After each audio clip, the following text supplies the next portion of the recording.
¿Puede un aparato como este desbordar una represa? ¿Puede ser un arma el teclado de una computadora?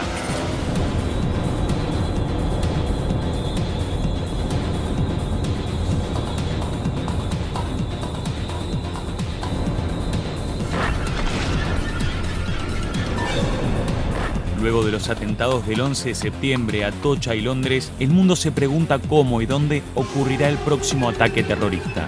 En la era de los celulares, internet y la globalización del terror, algunos miran al ciberterrorismo como la nueva amenaza.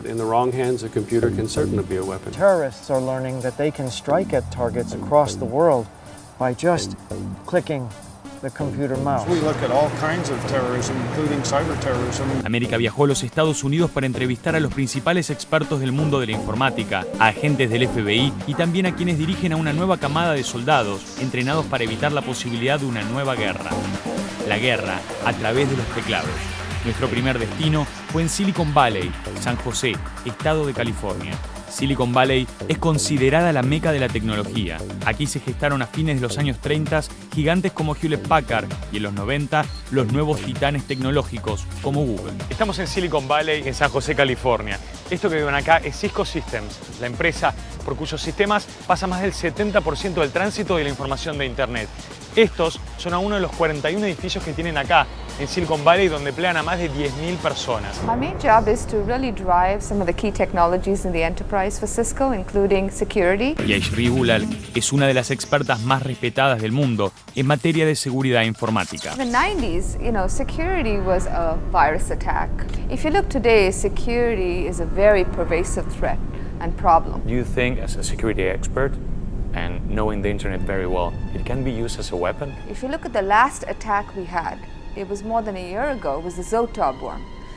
But every attack is getting more complex, so the number of attacks are fewer, but the impact of these attacks can be devastating. Do you think, as a security expert, and knowing the internet very well, it can be used as a weapon?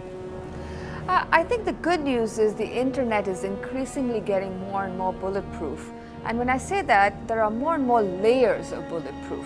So I don't think it's possible, even in the extreme case of a cyber threat, that you would bring the whole internet down. Viajamos entonces a Counterpane Security, una empresa que custodia desde este centro de comandos a cientos de otras firmas a través de internet. My job is to make sure that we have all the resources and expertise to protect and defend our clients from cyber attacks. Paul Stitch es el CEO de Counterpane y explica qué son los ciberataques. Cyber attacks can be a variety of things, whether it's worms, viruses, internal attacks where people going after information that they shouldn't have access to. The internet is a great opportunity and a scary place to do business. And there's a lot of people and a lot of criminal activity that are going for where the money is. And there's a lot of money that's available through networks. And what we've seen over the last 2 years are a lot more organized attacks going after large sums of money. Para Stitch, el principal problema es el crimen organizado en Internet y también los hackers. Do you fear them?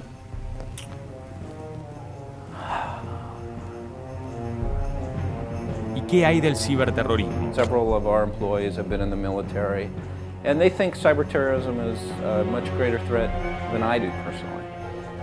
To me, terrorism kills people, and when people are online, I believe cyber terrorists may use the internet to get money to fund terrorism, but I don't look at cyber terrorism as one of the major threats that are out there. That I think that if terrorists are out to create havoc and hurt people, they're not going to use the networks to do that. A algunos kilómetros de distancia, en el campus de la firma Sun, Wayne Duffy, uno de los expertos en criptografía y uno de los pioneros de la informática moderna, nos da su opinión. The essence of this is the question of what terrorism is.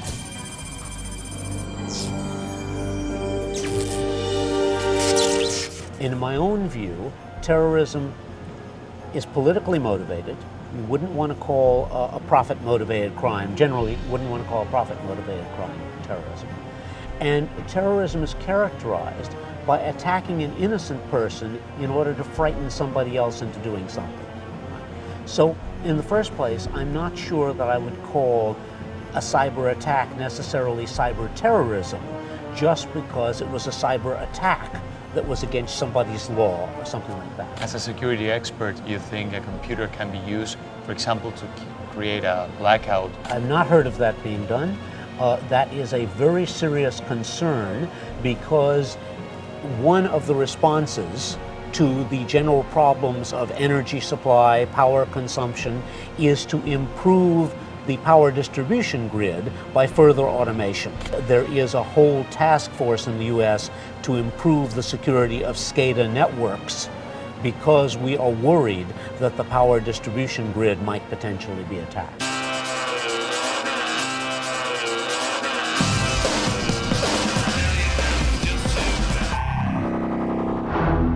Estamos en el FBI, en la filial más importante que tienen en la parte norte de California. Estas son las paredes donde guardan los distintos recortes, los distintos casos en los cuales trabajan, en los cuales están particularmente orgullosos. Ahora vamos a hablar con un experto en todo lo que tiene que ver con crímenes de computadoras, cibercrímenes y también en pornografía infantil.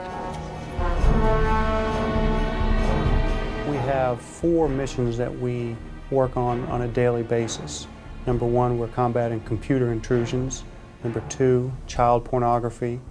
Number 3, intellectual property rights. And then our 4th priority is all other types of internet fraud, including identity theft and other related offenses.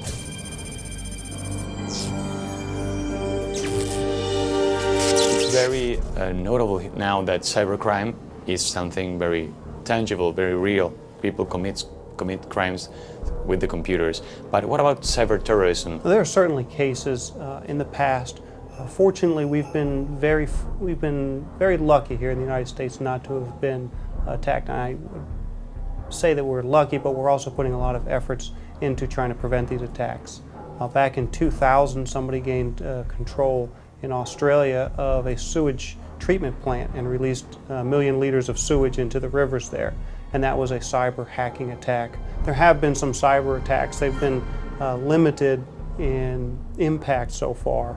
We haven't seen too many here in the United States that have had a great impact, but it's certainly something that we spend our days trying to prevent those. Más lejos de la hipótesis del ciberterrorismo, el crimen tecnológico que aparece como amenaza más tangible para los detectives digitales es el phishing, el robo de identidad mediante engaños electrónicos. De vuelta en Silicon Valley, consultamos en Symantec, creadora del conocido Norton Antivirus, a Enrique Salem, quien dirige los destinos de la división para el hogar. ¿Cuál es el estado actual que se ve en Internet de los virus? Ha cambiado mucho el tema de los ataques que están ahora pasando contra los usuarios de computadoras.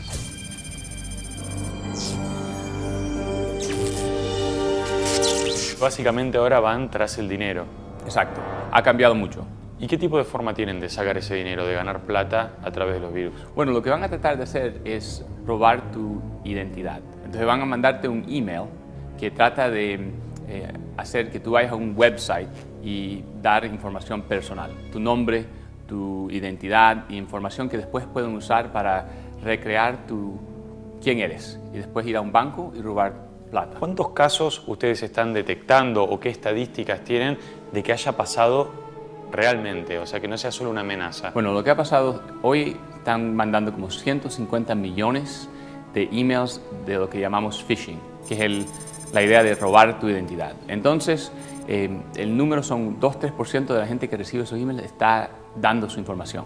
Así que es un número muy grande. ¿No hay un poco de paranoia con todo esto de la seguridad en Internet?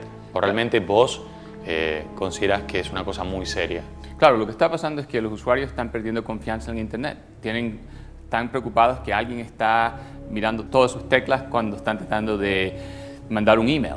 Y entonces es una cosa muy seria que si los usuarios pierden confianza en Internet, todos pierden. Nuestra hipótesis inicial sobre la existencia del ciberterrorismo parecía debilitarse. Sin embargo, a cientos de kilómetros nos esperaban otras respuestas. In the wrong hands, a computer can certainly be a weapon. La Universidad Howard Hughes está situada en Las Vegas, estado de Nevada. Entre los aviones del legendario piloto, un campus tranquilo nos esperaba con algunas sorpresas. Just like a gun can be used for good purposes, a gun can be used for bad purposes. El Dr. Stultz es parte de una organización que trabaja para evitar el robo de identidad y los fraudes financieros. Para él, ciberterrorismo y cibercrímenes están muy emparentados. Cyberterrorism is a subset of cybercrime. It's a type of cybercrime.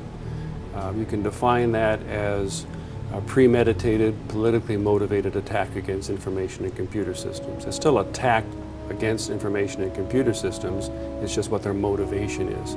It's designed to introduce some sort of physical violence or some sort of extreme financial harm, perhaps injury or death to people, but that's just a mechanism for them to do that. Have you seen cases of cyber terrorism? I personally have not specifically seen it, no. And do you think perhaps with a computer in the wrong hands, real harm can be done? I mean, just not financial fraud, but can get into the physical world? If the physical world is not properly protected, of course. And what do you think about the protection that the world has right now through the internet? It's lacking in many places. A media hora de Las Vegas se encuentra la represa Hoover, quizás la más emblemática del planeta. Construida durante la Gran Depresión del 30, tuvimos el honor de visitar con su director instalaciones que están fuera de la vista de los turistas. ¿Podría ser un gigante como este, víctima de una amenaza informática que lograra colapsar una represa mediante un simple clic de un mouse? Many people believe that the critical structures of a country like power grids or a dam could be attacked by a computer. Absolutely. We've looked at all forms of terrorism, internally caused, externally caused, or whatever, cyber being one of them. It's something that you have to investigate to see what's possible. If you don't know what's possible or what's out there or who's doing this, then you couldn't take the appropriate steps to protect it. This particular dam, do you think it could be attacked that way? It would be virtually impossible to attack Hoover Dam that way because you have systems that are pretty much isolated from any other type of system. How are you going to get in? There's no path for somebody else to get into the systems here. ¿Ciberterrorismo es una amenaza o simplemente un mito? Para averiguarlo, llegamos a Colorado, en el centro de Estados Unidos, donde vamos a conocer a NORTCOM, el Centro de Comandos Norte, donde se analiza en tiempo real el tránsito aéreo, marítimo y también las amenazas de Internet. A principios de los años 80, esta película cautivó la imaginación del mundo. En juegos de guerra, un joven hacker sin proponérselo ingresa en las computadoras de NORAD, el comando que protege el espacio aéreo norteamericano y canadiense. Al entrar a la computadora, casi inicia la Tercera Guerra Mundial, creyendo que jugaba con una máquina. La ficción puede hacerse realidad. ¿Jugamos a algún juego? ¿Qué te parece la guerra nuclear mundial? Bien. De acuerdo.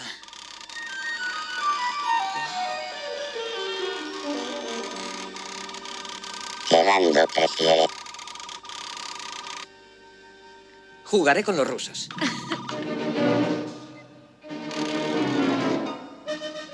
Designa objetivos principales. ¿Qué destruimos primero? Las Vegas. Las Vegas. Estupendo. Proteger una computadora puede ser difícil. Pero ¿qué hay de la persona que tiene la responsabilidad de proteger todo el espacio aéreo, terrestre, marítimo y hasta virtual de la nación más poderosa de la Tierra? Luego del 11 de septiembre, el comando conocido como NORAD cambió de locación y se convirtió en NORTCOM NORAD. La base militar, situada en Colorado Springs, no es frecuentemente visitada por los medios y es dirigida por este hombre. My area of responsibility as the United States Northern Command Commander includes Alaska, Canada, the United States, and Mexico. As such, I am tasked with deterring, preventing, and defeating attack against anybody who would try and come after us in our area of responsibility. El almirante Keating tiene una motivación fuerte para creer en el ciberterrorismo. El 11 de septiembre de 2001 se encontraba en el Pentágono y por pocos minutos sobrevivió al ataque que mató a sus compañeros. I know that you have a very special feeling for those attacks. You were in the Pentagon when the plane struck. I was at that time the director of Navy operations, and as such, every morning we conducted our operations intelligence update. We have been doing it for years. That morning, we went into the command center, and at 8 o'clock we started our command brief, Ops Intel update, and that brief goes for about an hour or so. And I left the command center and went to my office, and at 9:37 precisely, American Airlines Flight 77 hit the Pentagon and ended up going all the way into the command center where I had taken the brief, as I mentioned. And almost 24 Navy officers, sailors, and civilians with whom I had been for that Ops Intel update perished in the attack. So I felt the building shake and tried to get back down to the command center, and by then the fires were much too hot and the damage was already done. 24 young men and women with whom I'd taken a brief that morning died. You recall it very often? Every day. And this is, one might say, well, okay, then you are still in it for revenge. It's not that at all. It's clear to me, as it is to almost everybody in the world, that the folks who prosecuted that attack, and the folks who provided them financial support, and the folks who gave them the strategy and the plan, are evil incarnate. And those folks, some of whom are still alive today, we're going after them. We're going to find them. Do you think maybe the internet and the cyberspace may be that next surprise? It is possible, but I don't think it's probable. We're working with other agencies, and not just in the United States. There's a large coalition of the willing and the cooperative, as you know, to ensure that the cyber domain, just like air, land, and sea domains, is protected. It is essential to the way we operate in the world today. It's essential to the way we do business. It's essential to the way we communicate. And we have to maintain observing everyone's rights and proper authorities to be sure, but we have to make sure that the cyber world remains as free as air, land, and sea domains are free. Pero el control y el monitoreo pueden inmiscuirse en la privacidad de los ciudadanos del resto del mundo. Internet was built with a few concepts as free speech and the ability to communicate all over the world. How do you balance the control that has to be the control that is being taken over the internet, and how do you respect the freedoms of people in the USA and abroad? Our courts have made it clear to us where the United States military, where the Department of Defense can monitor, can intervene, maybe even take positive action. If there is a terrorist activity clearly involved, then we in the Department of Defense are authorized to engage in the monitoring of those people and their systems. But we have lawyers on our staff. We consult frequently with the Office of the Secretary of Defense and Department of Justice to make sure that we are scrupulous, that we are rigid in observing the constitutional rights of those people in our country. The second part of that question is, on an international basis, we would consider intent, we would consider threat, and we consider possible damage. And in working through all of those considerations, determine whether or not we should take action. Do you think your friends and the people who were working with you that morning, you'll be able to get the guys that really did that? I'm utterly convinced of it. I'm certain of it. En NORDCOM y otros comandos que los secundan, trabaja una nueva raza de soldados, los soldados que aprendieron a luchar la guerra tecnológica. Buscando sobre ciberterrorismo y ciberguerra, encontramos un indicio que podría dilucidar las dudas sobre la potencialidad del peligro. En Monterrey, California, dentro de la Escuela Naval de Guerra, se encuentra el mayor teólogo de la ciberguerra. Terrorists are learning that they can strike at targets across the world by just clicking the computer mouse. Sus revelaciones son inquietantes. I'm a professor of defense analysis here. I work mostly with our special operations forces and have been doing so for the last 14 years.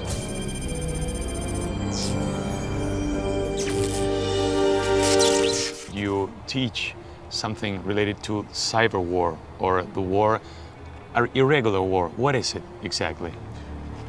The kind of warfare we see in the world today has very little to do with aircraft carriers and big tanks and bomber aircraft. It has much more to do with small groups who can ride the rails of our technology to strike at us. And so we too are learning to use small groups to track down the terrorists. And what we're finding is that the only way we can do this is by going out there on the internet and the World Wide Web and tracking them through the sites that they use, through the way they move their money on the internet. And so our commandos, our special forces, are learning both how to fight in small groups in many different places, but also learning the skills needed to track the terrorists down. Cyber war is something that's fought wherever you are. You turn on a computer and immediately you can enter this huge electronic wilderness. And terrorists are learning that they can strike at targets across the world by just clicking the computer mouse. We're learning that we can track them by the same means. In the United States, we've had a couple of incidents, one of them known several years ago as Moonlight Maze, in which foreign powers or terror groups manage to gain access to sensitive military information sites, and we're able to do extensive amounts of information gathering from us. More recently, something called Titan Rain, Lluvia de los Reyes, is thought to be another of these intrusions mounted by a foreign power, and it's another of those proofs that this capability exists. The other thing that we observe is the amount of damage that's done by hackers right now each year. The amount of financial payment made for the damage they do is greater than $40 billion. The total insurance payments for 911, the planes that attacked the World Trade Center, is only about $40 billion. So every year we have a virtual 911 happening in cyberspace already. Right now, the hackers are distributed in many different places and don't appear to be closely tied to particular terrorist groups. So we have Al-Qaeda, which may want to do this, but doesn't yet have the technical skill to do so. And so the question becomes, will they develop this skill, or will they try to hire hackers capable of doing such damage? What do you think? I think if I were a terrorist, I would be very reluctant to hire a hacker. Parece un hacker in black, all in black, right? You chose the wrong color for the interview, I guess. No, perfect for the information age, perfecto. So we have a situation where if I were in a terrorist group, I would be very, very reluctant to hire a hacker because I'd be afraid he was working for the Americans or some other country that would hunt me down. So I would want to grow my own. But that takes about 10 years. It's not as simple as downloading a computer virus off the World Wide Web and then sending it to someone else. A true hacker knows how to exploit the intrusion he makes into a system. And it seems to me that that's at least a 10-year-long process. And so a terror group that develops an interest in cyber terror will still have a long period of time before they have capability for this. And that, I think, is probably what's going on, why we haven't seen more activity directly by these terrorist groups. La amenaza de una guerra cibernética aparece como una posibilidad poco probable en el corto plazo, pero ya no es una idea alocada del director de una película de ciencia ficción. Hay quienes, como Arquila, trabajan para anticiparse a los hechos y para que la realidad no termine imitando al cine futurista.